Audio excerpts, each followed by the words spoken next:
पण काल मोर्चा निघाला असताना आमच्या एक भगिनी, एक महिला त्या ठिकाणी आल्यात आणि त्यांनी खूपच संताप आपला व्यक्त केला. त्या फारच चिडलेल्या होत्या आणि वाटेल तसं खरं म्हणजे त्या बोलत होत्या. त्यांनी तसं बोलायला नको होतं. तिथं त्यांनी काय सांगितलं, पोलिसांना कंप्लेंट द्यायची होती.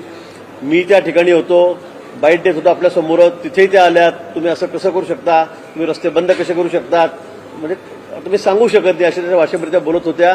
तुम्ही ग्राउंडवर जा, आतमध्ये रस्त्यावर उतरतं बिलकुल कामा नये. आणि पोलिसांनी त्याला समजवण्याचा प्रयत्न केला. तेव्हा पोलिसांची ते फार म्हणजे जे नको त्या भाषेमध्ये बोलायला लागल्यात. त्यामुळे पोलिसही, महिला पोलिसही त्या ठिकाणी आल्या होत्या.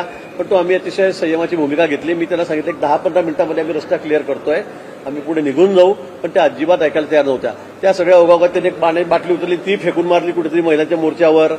हेही आपण चित्रीकरण बघितलेलं आहे.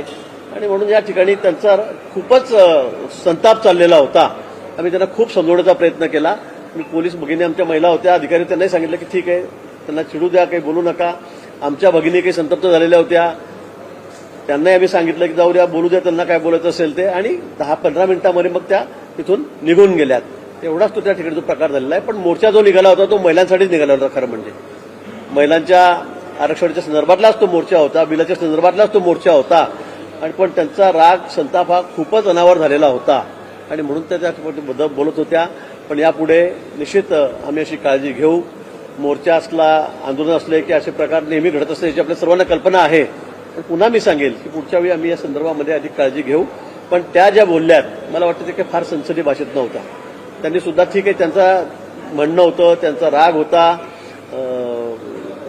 ते त्यांनी वेगळ्या भाषेने त्या मांडू शकल्या असत्या, तक्रारही करू शकल्या असत्या पोलिसांकडे. पण पोलिसांनीच आम्हाला परवानगी दिलेली होती, आम्ही रितसर परवानगी घेतलेली होती, रूटही आम्ही दिलेला होता. त्यामुळे मला असं वाटतं की काल थोडा त्रास लोकांनाही त्या ठिकाणी झालेला आहे, आम्ही मान्य करतो. पण प्रत्येक मोर्चामध्ये, प्रत्येक आंदोलनामध्ये तो होत असतो, हेही खरं.